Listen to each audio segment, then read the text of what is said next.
Bermeoko udalak iaz bainurako prestatu zuen gunea zabalduko du ostegun honetan hilaren batean.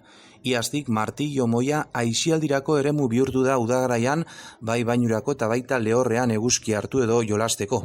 Bainugune berria Gurutze Gorriko sorosleak izango ditu, ordutegia 12 arratsaldeko 7etara.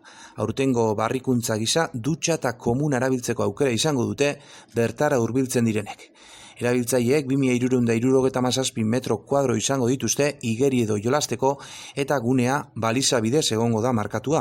Mugatutako tokia denarren erabiltzaileari portuko eremuan dagoela gogorarazten diote. Erabat debekatuta dago moiatik salto egitea eta araututako gunetik kanpo igeri egitea baita ere.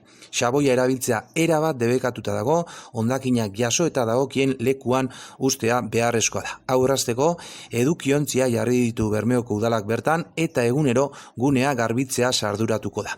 Era berean bertara kotxez ez gerturatzea eskatzen da. Urrats honi esker, bermeotarrek beste behin aisialdirako gune berria edukiko dute udara begira.